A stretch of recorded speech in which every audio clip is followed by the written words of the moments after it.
Everyone, welcome back. Today I am going to explain a problem on deflection. A rectangular beam of span 8 meter is 150 mm wide and 300 mm deep. The beam is pre-stressed by a parabolic cable having an eccentricity of 75 mm below the centroidal axis at mid-span and 25 mm above the centroidal axis at the support section. The initial force in the cable is 350 kN. Beam supports 3 concentrated load of 10 kN each at interval of 2 meter. EC, that is Young's modulus of concrete, is 38 kN per mm square. Neglecting losses of pre-stress, estimate short-term deflection due to self-weight and pre-stress. Second one, allowing for 20% loss of pre-stress, estimate the long-term deflection under pre-stress, self-weight and live load. Assume creep coefficient equal to 1.8. So what they have given in the question is, first of all, the beam is of 8 meter long, 150 mm wide and 300 mm deep. Dimension is width is 150, depth is 300 mm. Like that, neutral axis will be exactly half of the depth, so it is present at 150 mm distance from the bottom. And see the cable profile, it is parabolic having a eccentricity 75 mm below the centroidal axis. Centroidal axis is nothing but neutral axis. It is 75 mm below the neutral axis and it is present at the midspan, and also 25 mm above the centroidal axis at the support. Above the neutral axis, eccentricity is 25 mm but it is present at the support. And initial force is 350 kilonewton.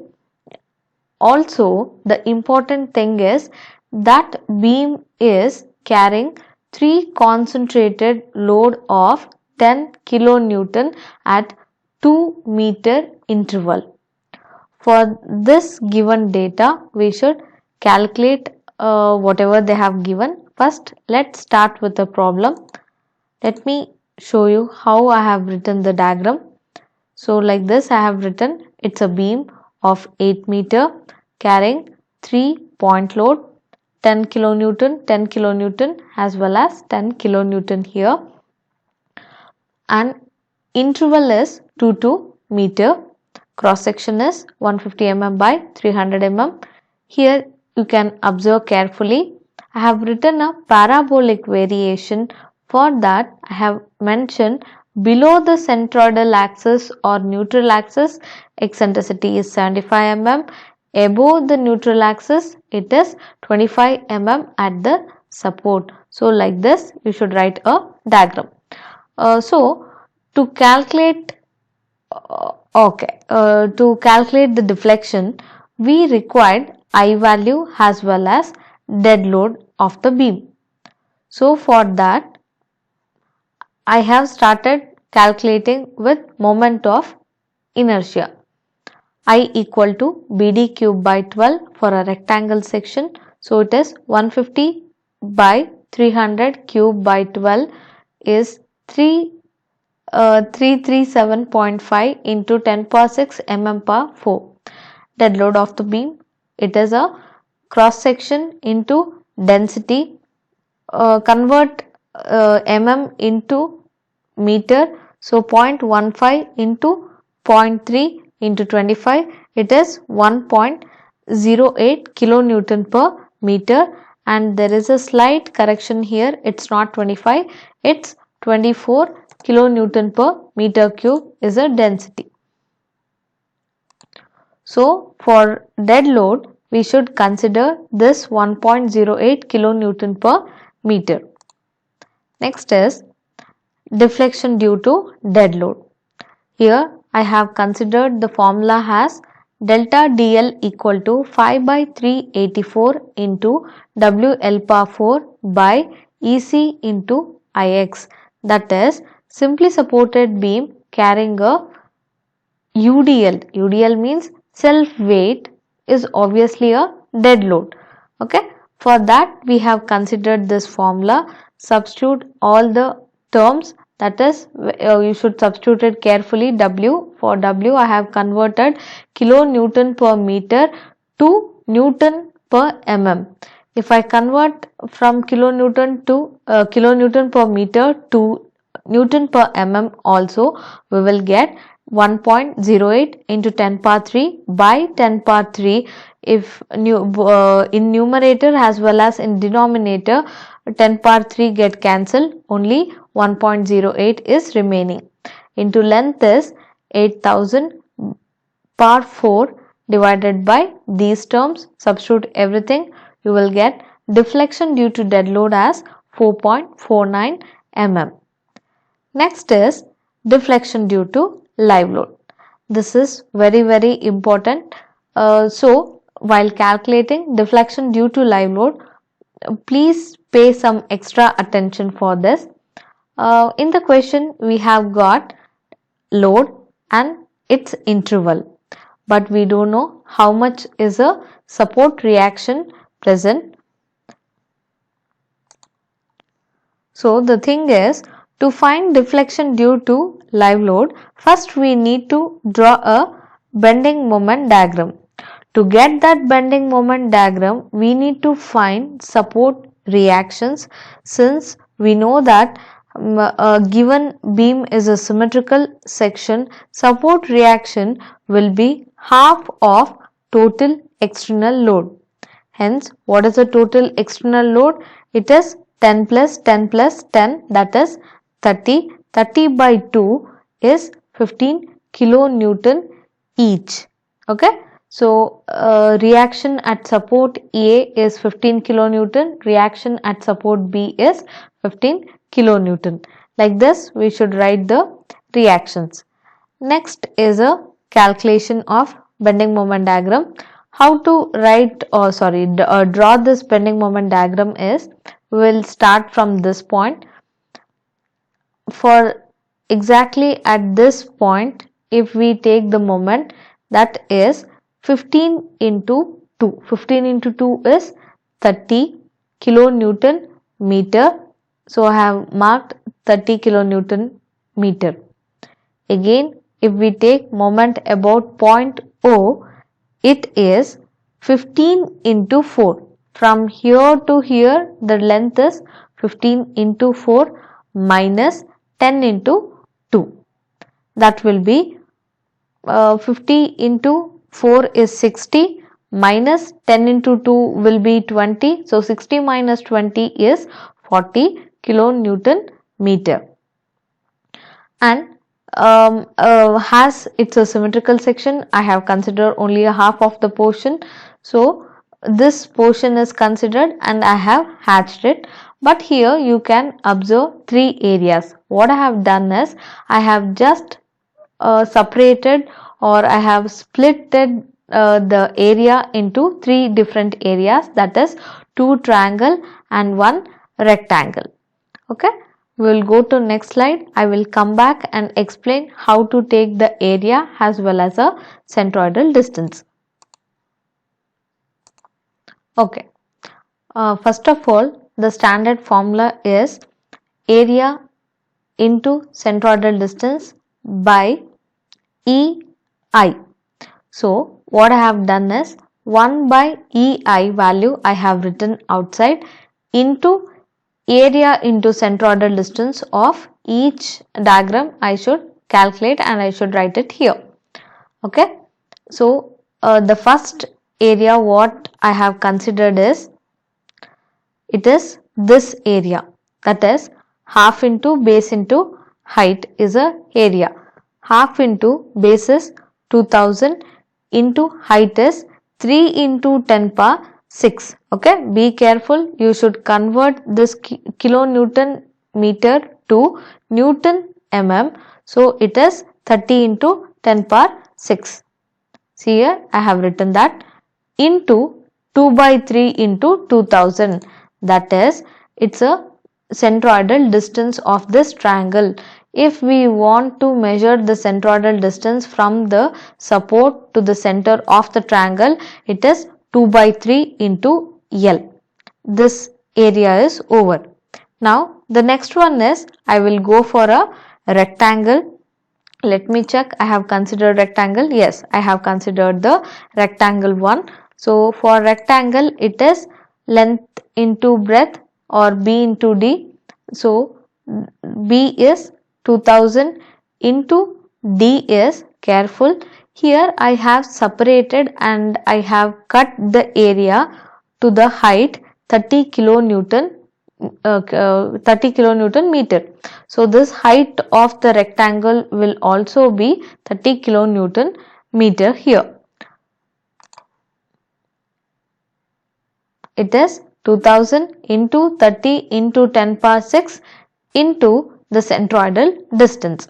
Always we know that for rectangle the centroidal distance is L by 2 is the answer. That is L by 2 here is 2000 by 2 plus 2000. We require a centroidal distance from the support to the center of the area.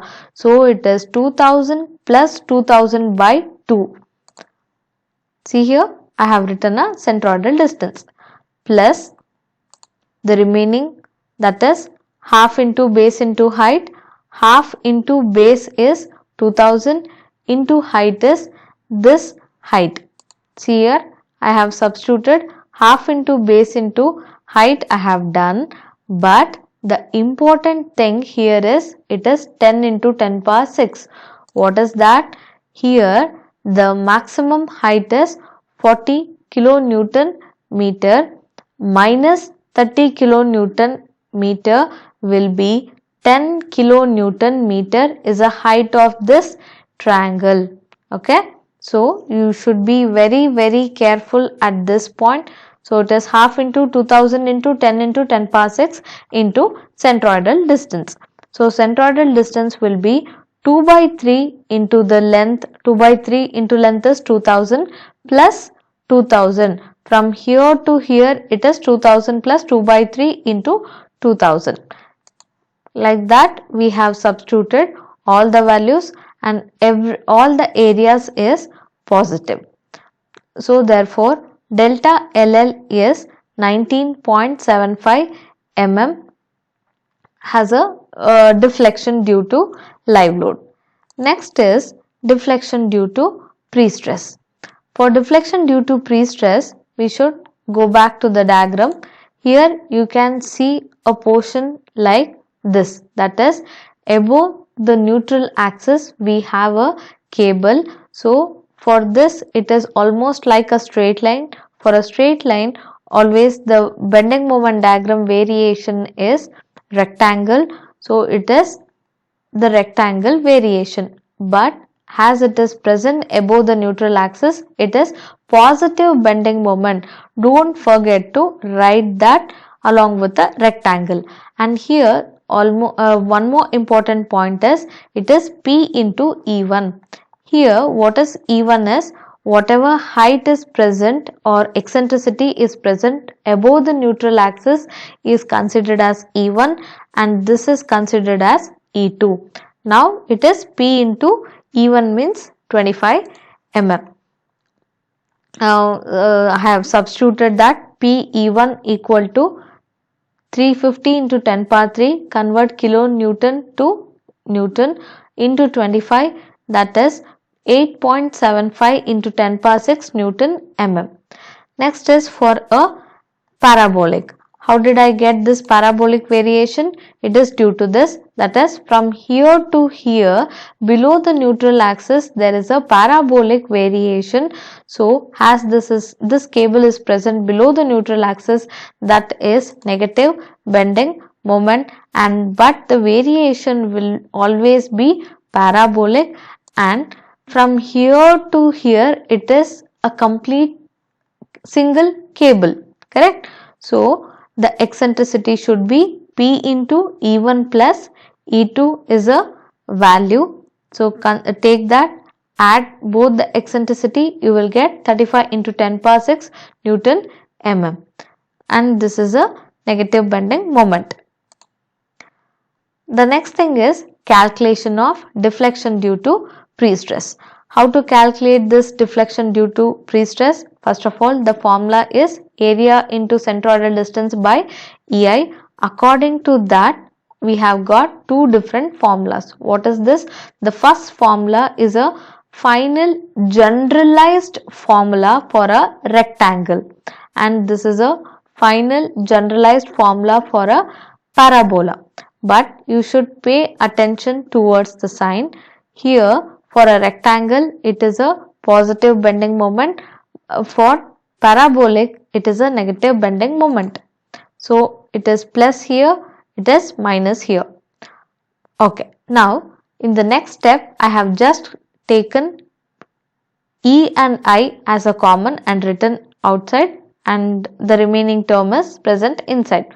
You can write the equation and you can calculate like this, or you can expand these steps and you can write it.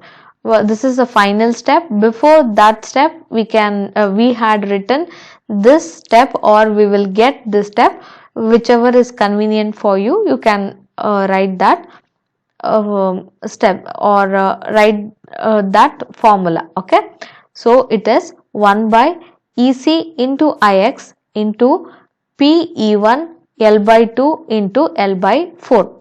Let me explain how did you get this. That is, we are talking about a rectangle portion. That is, B into D is PE1 into this, that is complete length of the beam is L, half of that will be L by 2. So PE1 into L by 2 into the centroidal distance. What is that centroidal distance? Again, half of this length will be centroidal distance. It is measured from the support to the center. So obviously it is L by 4. Okay. Next is for a parabola. For a parabola, it is negative bending moment. So take the sign minus, and parabola area is 2 by 3 into length into height. 2 by 3 into length is L by 2. Height is P into E1 plus E2. That only I have written here. Area is over into centroidal distance is 5 by 8 into length. Length is L by 2. So it is 5 by 8 into L by 2. Therefore, substitute the values. Here we have already calculated the direct value, that is for PE1, P into E1 plus E2. These things we have substituted directly. So substitute all the values, we will get deflection due to pre-stress has minus 12.73 mm. If we get minus, that means it's a upward deflection. We have calculated deflection due to live load, deflection due to pre-stress, as well as deflection due to dead load. Now the final calculation is short-term deflection, long-term deflection. For short-term deflection, we know that it occurs due to deflection due to live load, deflection due to dead load, deflection due to pre-stress. We have got all the values along with the sign. Substituted, you will get delta has 11.51 mm. Okay, this is a deflection due to short term. Next is deflection due to long term. It occurs due to dead load, live load, pre-stress and creep. Deflection of these three plus creep, you will get long term deflection. And this formula, whatever I have written, you will get this in a code book. So the formula is final deflection delta equal to delta IL plus delta IP into PF by PI into 1 plus 5. Okay, before going to the substitution, I want to mention about, or I want to talk about this note, that is, in the question they had directly given 20% loss. Okay, 20% loss means you should take 20 by 100 equal to 0.2, that is 1 minus 0.2 will give you 0.8. Instead of PF by PI, we should substitute this value as 0.8. Okay, like this we have got PF by PI. PF by PI is nothing but loss ratio directly they had not given the value, but indirectly they had said it is 20% loss. So like this we can calculate and we can substitute the value. That is one thing. And the creep coefficient, how much they have given, let me check. It is 1.8 has a creep coefficient. If they have not given the creep coefficient, you can directly take it as 1.6 or you can assume it as 1.6, but here they have given, go for 1.8. okay, now it is about delta IL. Delta IL means it includes deflection due to dead load as well as deflection due to live load. Don't get confused. Don't think that this is deflection due to live load. Don't do that. It is addition of deflection due to live load and deflection plus deflection due to dead load. Okay, I have considered both the values. I have added plus deflection due to pre-stress, it is in negative, so minus 12.73 into loss ratio 0.8 into 1 plus creep coefficient 1.8, will get deflection as 39.36 mm. Okay, as soon as we see these deflections, actually in question they have asked only till this much. If you want you can go for this, that is permissible deflection. Downward deflection is, because the deflection is positive, we got that downward deflection is span by 250. So span is, complete span is 8 meter, convert that it into mm, so it is 8000 by 250 equal to 32 mm. Okay, so if we compare this with a long-term deflection, it is not safe. Okay, it permissible itself is 32 mm, but in long-term deflection we have got as 39.36 mm. It is not safe. Hope you have understood. Thank you.